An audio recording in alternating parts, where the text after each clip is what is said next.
pour participer à cette grande question qui est le système pénal au Maroc.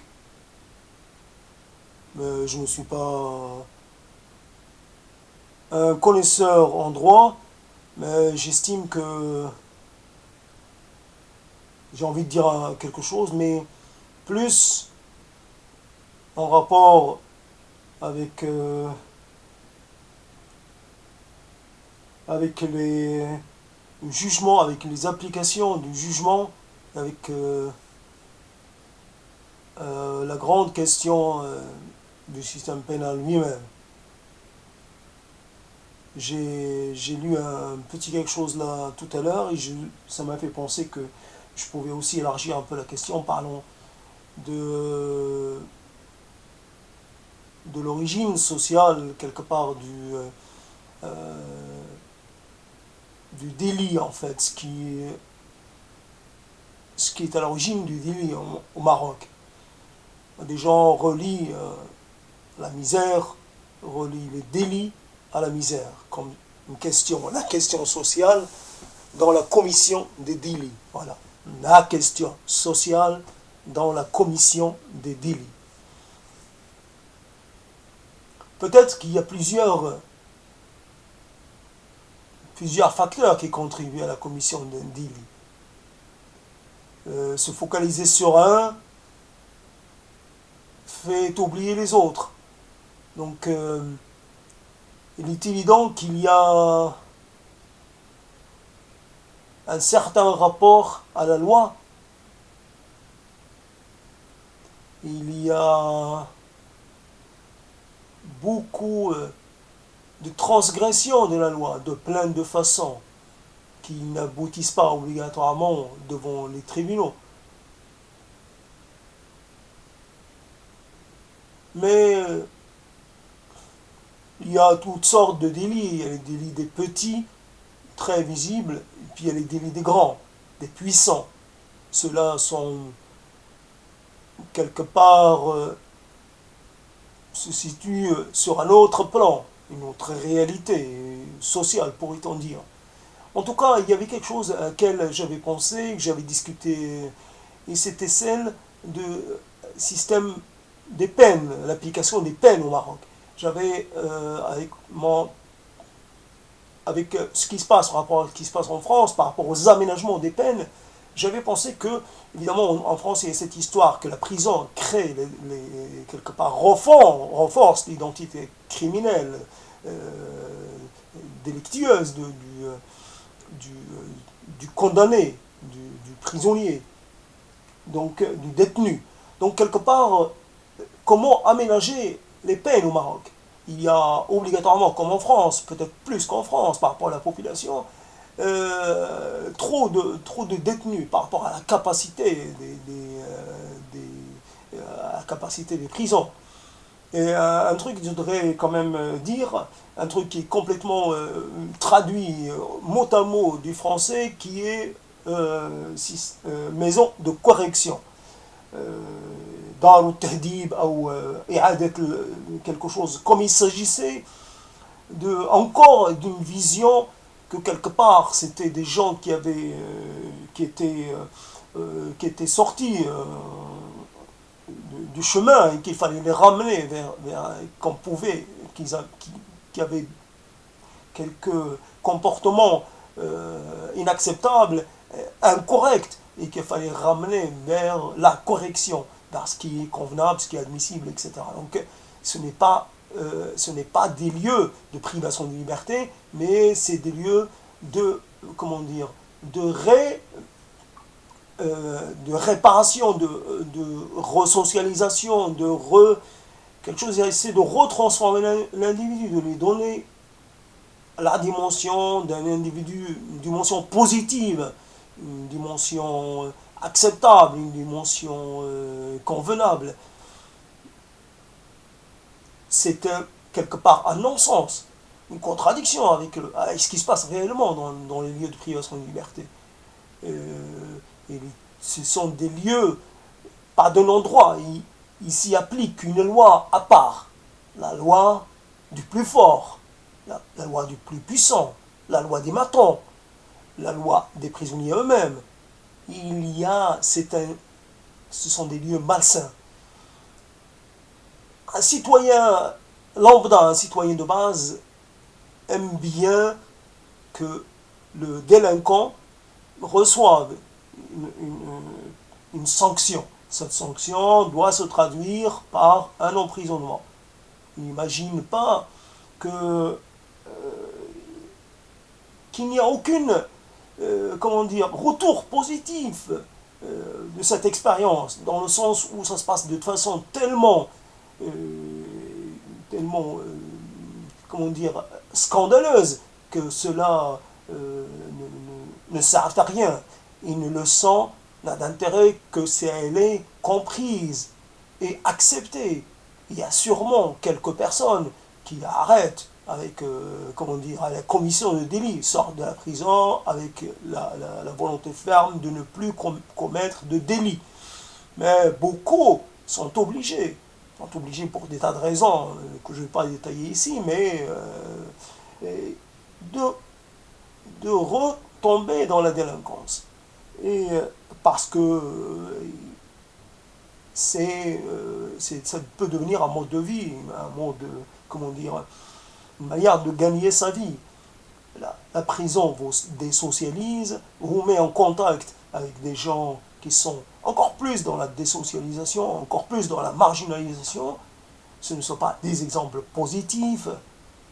Donc l'aménagement des peines permet de soustraire un certain nombre de gens peut-être influençables à des primo-délinquants, de les soustraire à la prison par l'aménagement de peines de toutes sortes. Les travaux d'intérêt général sont une alternative. D'ailleurs, pourquoi je parle de ce sujet? Parce qu'il est arrivé sur la place publique. On commence à en parler. Donc moi aussi, je voudrais rappeler à ceux qui m'écoutent que j'ai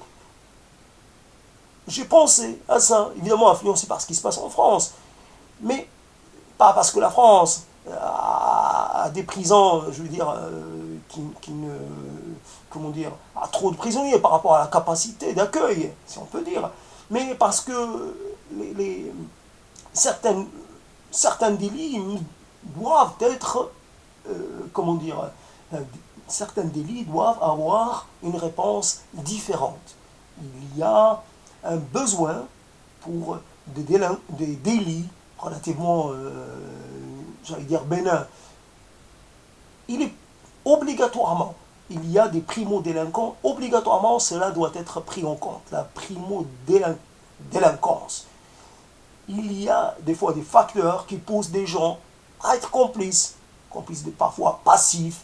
Ils se retrouvent dans une situation, ils commettent un délit ou participent à la commission d'un délit, et ces gens-là reçoivent une sanction, une punition qui est trop disproportionnée par rapport à leur parcours de délinquant. C'est-à-dire, il n'y a pas de récidive, il n'y a pas de volonté. C'est un concours de circonstances. C'est cela qu'il faut tenir en compte. Les circonstances atténuantes qui doivent obligatoirement, bénéficier aux primo-délinquants. Donc, pourquoi ne pas revenir, on parle de centre de lieu de correction, pourquoi ne pas parler d'une certaine, les gens assisteraient, les primo-délinquants, à des cours de morale, à des cours passer par des séances de mise en, comme des jeux de rôle, des gens qu'on pourrait mettre devant le fait accompli, devant le fait qu'ils soient conscients de leurs actes, qu'ils puissent parler de leur cheminement, etc. Il y a des lieux de parole, plus aussi des moments où ces gens-là doivent s'engager dans quelque chose au bénéfice de la société. Un bénéfice de la société, soit une réparation par exemple, une réparation pour les victimes, évidemment, si la faute n'a pas été trop, si le délit n'a pas été trop, évidemment, donc un travail vis-à-vis de la victime, mais aussi un travail pour la société, un travail d'intérêt général, mais tout sauf le placement en détention. Tout sauf cela. Parce que cela, c'est le début de quelque chose que personne ne maîtrise. Donc ça soustrait des gens à la vie en société, il devient des assistés, comme on dit, il coûte à la société, ça coûte une prison, il y a des frais, exactement, il y a des frais de toutes sortes. Et puis, c'est une situation scandaleuse, cette promiscuité. Alors, pensez, des jeunes, vous les mettez avec et il s'agit d'agressions sexuelles, d'agressions physiques.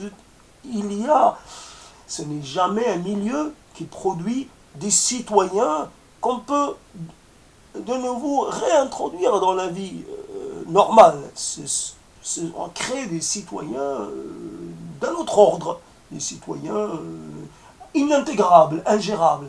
Donc voilà, l'idée, sans trop m'attarder, je voudrais parler de la nécessité d'aménager les peines et de, de laisser de côté l'emprisonnement pour les primo-délinquants, c'est-à-dire qu'ils puissent rester dans leur milieu, qu'ils puissent faire des choses la journée, et le soir, ils sont dans leur famille, ils sont dans leur, chez eux, une sorte comment dire, de sanction, une sorte de peine aménagée, et un travail d'introspection, un travail de verbalisation, un travail de mise en, comment dire, pour que le primo-délinquant se rende compte qu'il est face à un choix à faire. Un choix qui va déterminer le restant de sa vie, etc. etc. Je voudrais parler, mais là je le ferai à un autre moment, cette série de prises de parole, le sentiment d'insécurité au Maroc. Donc l'insécurité, les femmes, l'insécurité, etc. Cette histoire de sentir en sécurité, l'évolution comment dire, de sentiment d'insécurité qui peut prévaloir au Maroc, avec aussi un autre volet sur le système judiciaire au Maroc, parce qu'obligatoirement, c'est un système qui laisse à désirer parce qu'il n'y aime pas. Ce n'est pas un système qui donne la justice, c'est un système aussi qui crée de l'injustice par rapport à son aspect corruptif ou corruptable ou corruptionnel, je ne sais pas. En tout cas, c'est un système qui est très corrompu.